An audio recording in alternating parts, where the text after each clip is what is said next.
तो नमस्कार दोस्तों, स्वागत है मगन ट्यूटोरियल्स में। उम्मीद करता हूं सब लोग स्वस्थ होंगे, व्यस्त होंगे, ज़बरदस्त होंगे।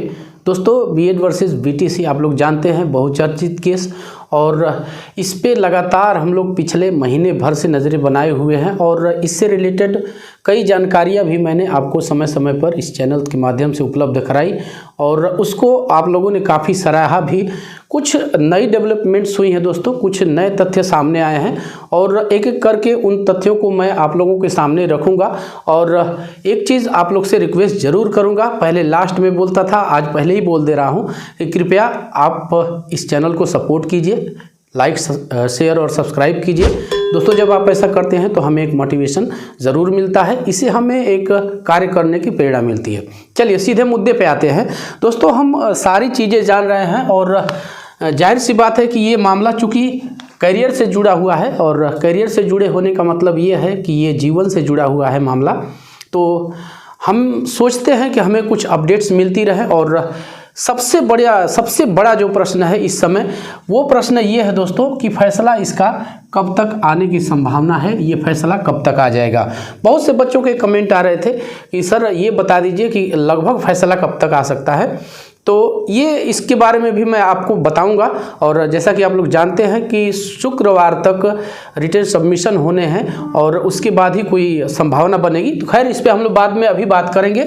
सबसे पहले जैसा कि मैं आपको बता रहा था कि कुछ डेवलपमेंट्स हुई हैं, कुछ नई चीज़ें सामने आई हैं, तो उस पर बात कर लेते हैं कि इसका आने वाले फैसले पे क्या इफेक्ट हो सकता है। देखिए एक बार पहले ही मैं ये क्लियर कर देता हूँ कि ये हम केवल तथ्यों पे विचार कर रहे हैं, ये किसी भी तरह से कोई अपनी तरफ से किया जाने वाला फैसला नहीं है, कोई निर्णय नहीं है। निर्णय सभी जानते हैं कि देश की सर्वोच्च अदालत माननीय सुप्रीम कोर्ट को ही करना है। लेकिन हम इतना कह सकते हैं कि जो सारे घटनाक्रम हो रहे हैं इस समय, जो सामने आ रहे हैं, उसका कहीं ना कहीं इस पे इफेक्ट पड़ने वाला है, इस फैसले पे। चलिए पहले बात हम करते हैं दोस्तों राजस्थान की ही, जहां से इस विवाद की हम कहें कि शुरुआत हुई।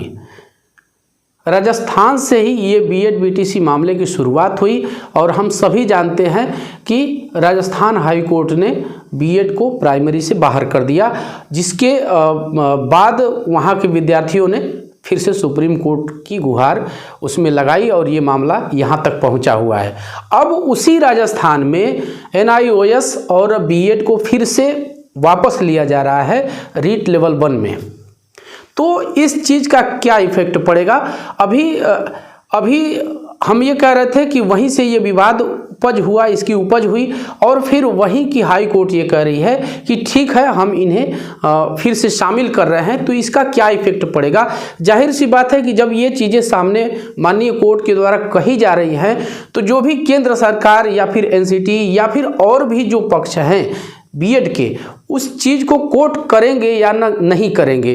मैं आप लोग से ही पूछता हूं कि क्या वही कोर्ट जब पलट के फिर से एक बार कह रहा है कि ठीक है, हम बीएड प्लस एनआईओएस को शामिल कर रहे हैं, तो वही बात मिनिमम क्वालिफिकेशन की बात आई है दोस्तों। लेकिन एक चीज़ जानने वाली ये है, जो मिनिमम क्वालिफिकेशन की बात की गई है, जो आरटी एक्ट 2000 हम कहें कि आरटी एक्ट 2009 की धारा जो 23 है, उसमें 23 फर्स्ट में जो एक मिनिमम क्वालिफिकेशन की बात की गई है।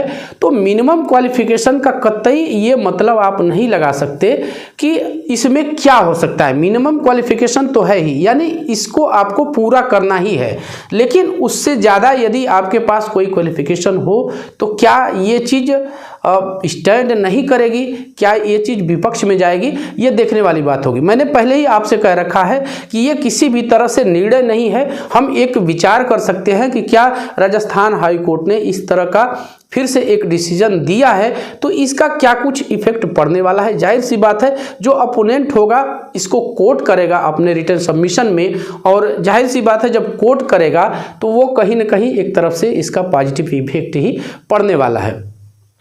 दूसरी चीज़, मैंने आपको मध्य प्रदेश हाई कोर्ट की बात बताई थी दोस्तों। अभी कुछ दिन पहले ही मैंने बताया था कि एमपी हाई कोर्ट ने ही, जब एमपी वहाँ पे जो वैकेंसी प्राइमरी टीचर की आ रही थी, जो वर्ग 3 आ रही थी, उसमें भी कुछ लोग पहुँचे थे, तो वहाँ पे भी कोर्ट ने स्टे देने से साफ मना कर दिया।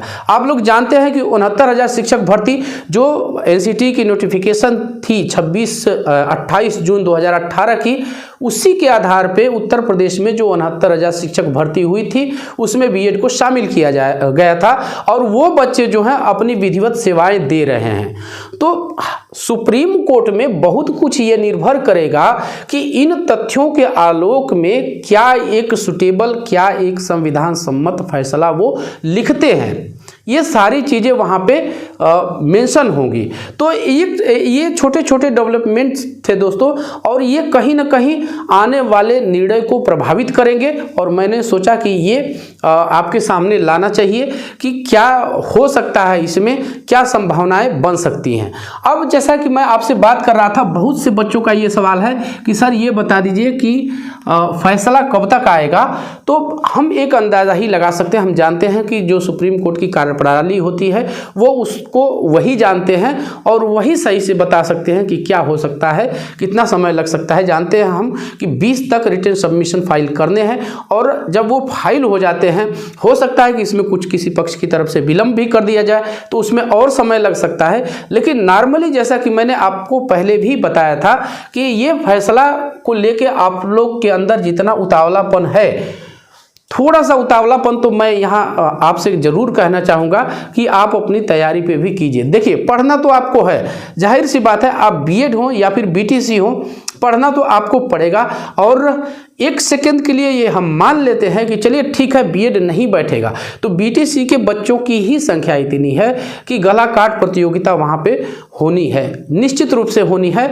और गला काट प्रतियोगिता का मतलब ये है कि एक से एक बढ़ के बच्चे हैं वहाँ भी, तो आपको फाइट वैसे भी करनी है। यदि बीएड शामिल होता है तो भी आपको फाइट करनी है, और नहीं भी होता है तो भी फाइट करनी है। तो कहने का मतलब ये है कि आप अपनी जो स्टडी है, जो अपना अध्ययन है, वो भी कहीं न कहीं से आप जारी रखिए। और इसके संबंध में जैसे ही कोई अपडेट मिलता है, फिलहाल हम इंतज़ार कर रहे हैं 20 तारीख का, जैसे ही वो बीत जाता है तो फिर इसके बाद कुछ न कुछ सारी चीज़ें कहीं न कहीं से क्लियर हो ही जाती हैं कि फैसला कब आने जा रहा है। तो फैसला तो आ ही जाएगा। बहुत समय पहले आप ही लोग ये कहते थे कि सर फिर से डेट मिलने वाली है, फिर से डेट मिलने वाली है, लेकिन मैंने बार बार कहा कि अब ये इससे चूँकि बहुत बड़ा जनसमूह जुड़ा हुआ है, उससे प्रभावित हो रहा है, तो अब माननीय सुप्रीम कोर्ट इसका फैसला जल्दी ही देगा। और देखिए, बात यहाँ तक आई गई है कि अब रिटर्न सबमिशन मांगे गए हैं, और नॉर्मली मैंने आपसे कहा भी था कि 1 आध महीने का समय इसमें लग जाना चाहिए। 1 महीने की जगह आप 1.5 महीना 2 महीना मान लीजिए, मतलब आपका निर्णय अब आने ही वाला है। और धैर्य रखिए, किसी भी तरह का कोई, बहुत से बच्चे ये भी कह रहे थे सर बहुत टेंशन हो रही है, बहुत मानसिक दबाव एक आ रहा है, तो दबाव लेने से कोई मतलब नहीं है। हम पढ़े लिखे एक मैच्योर पर्सन हैं, और हमें अपनी मैच्योरिटी का जो ये कहते हैं परिचय, वो देना है। फैसला कुछ भी आए, हमें स्टडी करनी है, और भी बहुत सारे मौके हैं, इंतज़ार कीजिए, सारी चीज़ें साफ होने वाली है दोस्तों। तो आज की वीडियो में इतना ही दोस्तों, और चलते चलते हमेशा की तरह एक रिक्वेस्ट जरूर करना चाहूँगा कि कृपया आप इस चैनल को लाइक, शेयर और सब्सक्राइब जरूर कीजिए दोस्तों। जब आप ऐसा करते हैं तो हमें एक मोटिवेशन ज़रूर मिलता है। मिलते हैं अगली वीडियो में, तब तक के लिए नमस्कार।